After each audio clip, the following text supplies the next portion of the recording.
Nifty 50 நேற்று expiry முடிஞ்சுது. நல்ல மூமெண்ட் கொடுத்தது. இதுக்கப்புறம் நிஃப்டி வந்து ஒரு நல்ல மூமெண்ட் இருக்குமா அப்படின்றத நம்ம வந்து நல்லா கவனிக்கணும். என்ன காரணம்னா, இது வந்து ஒரு கவுண்டர் ட்ரெண்ட் அப்படின்னு சொல்லுவாங்க. கவுண்டர் ட்ரெண்ட் அப்படின்னாக்கா, ஒரு ட்ரெண்டு மூவ் ஆகிட்டு இருக்கும்போது அதுக்கு ஆப்போசிட் சைடில் ட்ரெண்டு மூவ் ஆகும். அதுதான் கவுண்டர் ட்ரெண்ட்டு. இப்போ நம்ம பார்த்துட்டோம்னா ஃபிபோனக்கி ரிட்ரேஸ்மெண்ட் அப்படின்ற ஒரு கான்செப்ட் இருக்குது. அந்த கான்செப்ட் படி இந்த வேவ், இந்த டோட்டல் ஒரு இந்த ஸ்ட்ரக்சரில் பார்த்திங்கன்னா, இதுக்கு நம்ம ஃபிபோனக்கி ரிட்ரேஸ்மெண்ட் வரையும்போது ஆல்ரெடி 50% 38.2% வந்து நம்மளுக்கு ஒரு சின்ன ஒரு ரெசிஸ்டன்ஸ் வந்து கிடச்சி, சின்ன ஒரு ரெசிஸ்டன்ஸ் வந்து 38.2 25,150 கிடச்சிருந்தது. இப்போது இந்த 25,150 வந்து கிராஸ் பண்ணிடுச்சு. இப்போது நெக்ஸ்ட் டே வந்து நம்ம ட்ரெண்ட் நல்லா மூவ் ஆகணும் அப்படின்னா என்ன நடக்கும் அப்படின்னா, ஒரு நெக்ஸ்ட் டேயுமே ஒரு க்ரீன் கேண்டில் இருந்துச்சுன்னா ஒரு நல்ல ஒரு அட்வான்டேஜ். நெக்ஸ்ட் டேயில் இப்படி ஒரு கேண்டில் இருக்குது அப்படின்னாலும் ஒரு அட்வான்டேஜ். இன்கேஸ் இது இப்படி இல்லை, தனியாக ஒரு கேண்டில் க்ளோஸ் ஆகலை, ஒரு இப்படி இருக்கு, இல்லைன்னா சப்போஸ் இப்படி ஒரு மாற்றி இதுக்குள்ளேயே சுற்றிட்டுருக்கு அப்படின்னாக்க ஒரு டவுன் ட்ரெண்ட் ஆர் கேப் டவுன்னாலும் அது வந்து டவுன் ட்ரெண்ட் ஸ்டார்ட் ஆக போகுது அர்த்தம். ஓகே, இப்போ இதில் வந்து நம்ம 38.2% ரிட்ரேஸ்மெண்ட் பார்த்துட்டோம். இப்போ வந்து இந்த வேவ் படி எப்படி இருக்குதுன்னு பார்த்துக்கிறோம் அப்படின்னா, இது வந்து WXY, இது WXYயில் வந்து இது வந்து ABC. ஓகே, அதே மாதிரி இதுவும் ABC. ஓகே, அதுவும் கிட்டத்தட்ட இதுவும் அதே மாதிரி தான், ABC தான், ABC அப்படின்ற மாதிரி போயிட்டுருக்கு. ஓகேங்களா? இப்போ இந்த இதில் வந்து நம்மளுக்கு இது கம்ப்ளீட் ஆகிடுச்சா அப்படின்றத நம்ம பார்க்கணும். இப்போ வந்து நம்ம என்ன செய்யறோம், WXYக்கு ஒரு ரிட்ரேஸ்மெண்ட் வரைகிறோம். Fibonacci projection 1 2 3. ஓகே,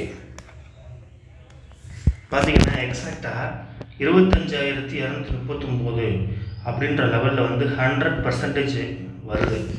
ஓகே, இந்த லெவல் வந்து ரொம்ப குரூஷியலாக இருக்குது. 100% வந்து ப்ரொஜெக்ஷன் ஆயிடுச்சு. ஓகேங்களா? இந்த 100% ப்ரொஜெக்ஷன்றது ரொம்ப இம்பார்ட்டண்ட். ஸோ அடுத்து இதில் வந்து நம்ம முடிஞ்சதாக தெரியுது. அடுத்து 1.272 போக வாய்ப்பு இருக்குது, நம்ம இதில் சொல்லலாம். ஸோ அடுத்து நம்ம என்ன செய்யணும்னா, ஒரு ஹவர்லி சார்ட் ஓப்பன் பண்ணிக்கிறோம். ஓப்பன் பண்ணிவிட்டு இந்த ABC இருக்குல்ல, இதுக்கான ப்ரொஜெக்ஷன் முடிஞ்சதா அப்படின்றத நம்ம கவனிக்கணும்.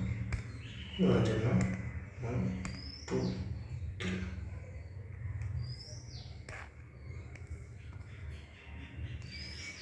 கிட்டத்தட்ட இதுவுமே முடிஞ்சது.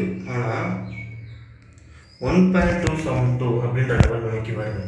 ஸோ நெக்ஸ்ட் டே இந்த 25,174 அதுக்கு கீழே க்ளோஸ் ஆகும்போது மார்க்கெட் ஒரு ரிவர்சல் ட்ரெண்ட் ஆரம்பிக்கலாம்.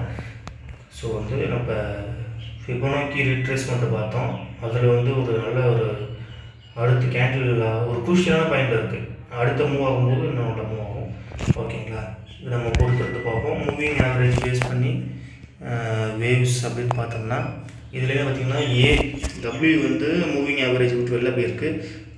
அதே மாதிரி கீழே வந்திருக்கு. இதுவும் பார்த்திங்கன்னா அந்த WXYக்கான ஸ்ட்ரக்சரில் அழகாக அந்த மூவிங் ஆவரேஜ் பொறுத்து இருக்குது. ஸோ நெக்ஸ்ட் டே என்ன ஆகுது அப்படின்றத நம்ம வெயிட் பண்ணி பார்க்கலாம். அதே மாதிரி 5 மினிட்ஸ் சார்ட்டில் ஓப்பன் பண்ணிங்கன்னா WXYன்றதை பார்த்தோம். இப்போ பாருங்கள், 1 2 3 4 5 இதுக்கு இதில் வந்து 1 2 3 4 5ல் வந்து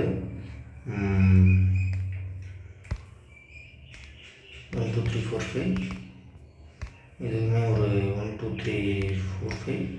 அதே மாதிரி இது இங்கே பார்த்தீங்கன்னா ABCன்னு வருது இந்த இடத்துல. ஸோ இது A, இது B,